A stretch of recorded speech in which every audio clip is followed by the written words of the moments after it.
Hello and welcome back to the only BBC you're ever going to need. It's the Blackford Book Club.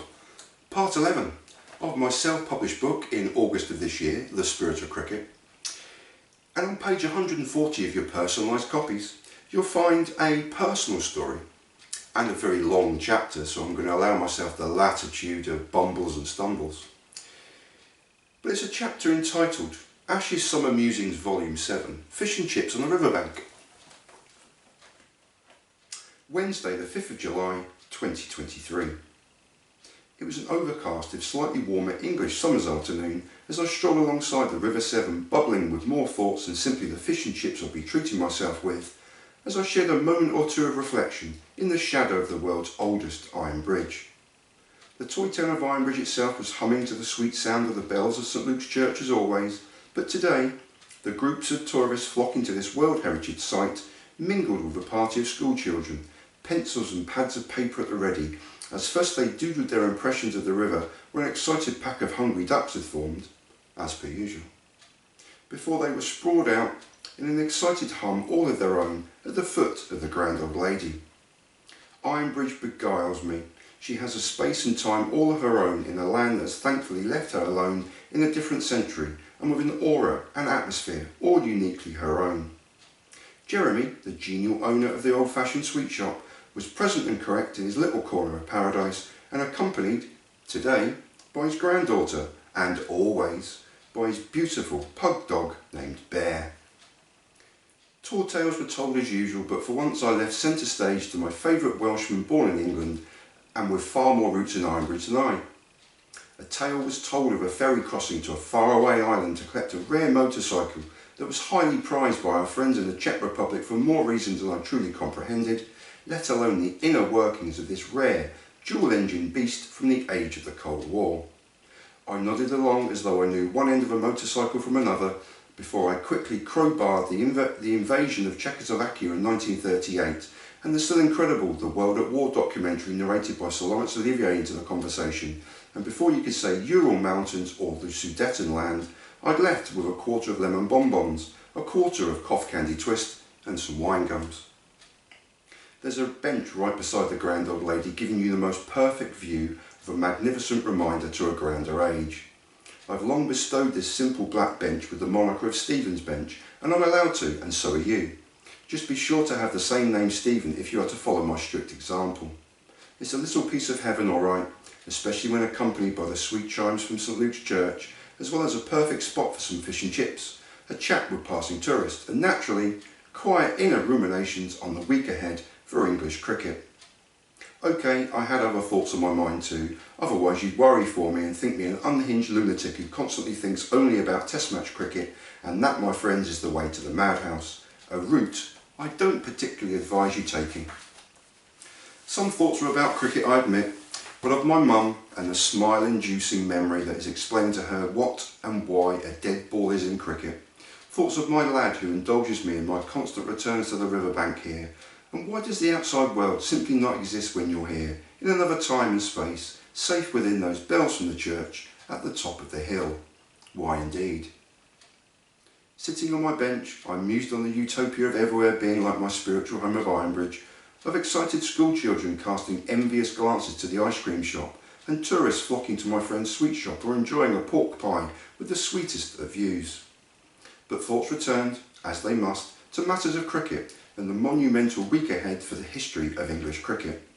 Playing later, and a reason for my leaving of this halcyon piece of centuries past, the English ladies team simply had to beat their Australian foes, or else the Ashes would be lost for another 2 years, and starting tomorrow at Headingley in Yorkshire, the same can be said for a men's team still smarting from the furore of their infamous Spirit of Cricket incident at Lord's on Sunday, and staring down the barrel of a 2-0 deficit in this best-of-5 series.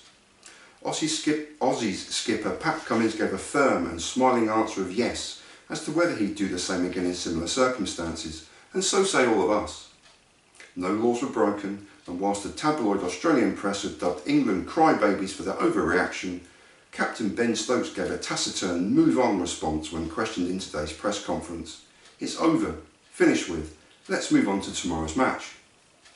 Mantras are repeated of, we need to win 3 matches in a row, and so say all of us.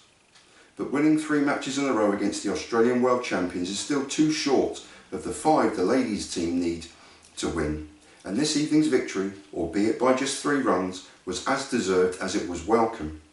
Winning the toss, Aussie skipper Elisa Healy couldn't wait to insert England into bat and for her world champion batters to chase down whatever their totals their host managed in their 20 overs of this international T20 match. That England posted an impressive 186 for 9 was due in part to some lacklustre fielding and drop catches from the Australians, but majorly for the performance of opening batter Danny Wyatt.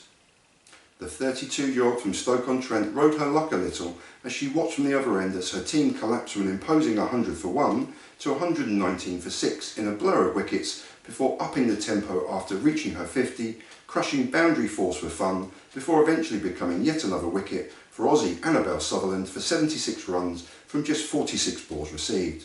Sophie Eccleston was the final wicket of the innings from the very last ball, and her 22 runs would be as valuable as the wickets and catches she'd take later in the evening.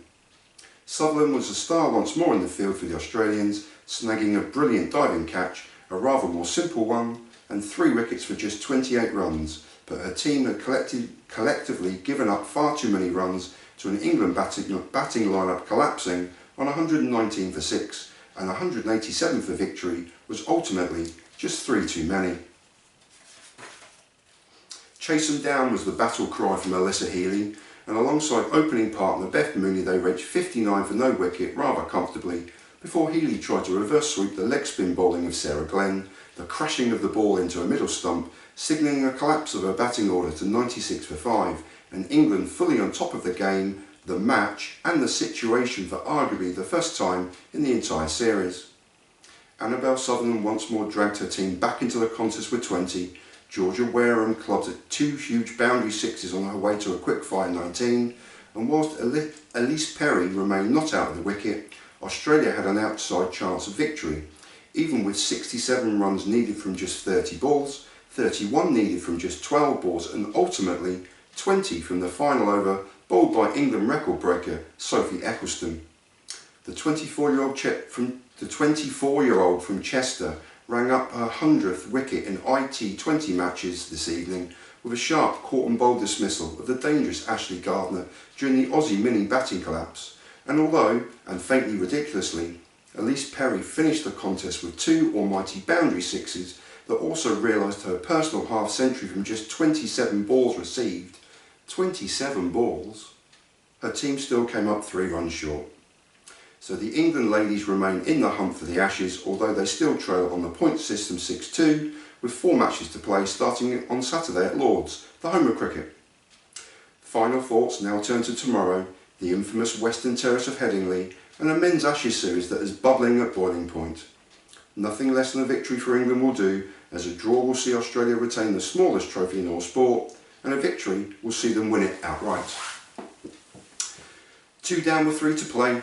It's hard not to get swept away with Ben Stokes' forthright proclamations that his team can win 3 on the bounce, as I've ridden this wave since last summer and watched their sporting revolution take shape through the coldest of winter nights as they demolished Pakistan before drawing a winning series in New Zealand. Drawing a winning series? I'll explain it to you later. For we only have time to speculate on a currently unnamed Australian team, but I foresee Scott Boland replacing Josh Hazlewood, and the fact that England have named their team early, a team much changed due to injuries, form and more than a little fatigue in this back-to-back matches phase of the Ashes.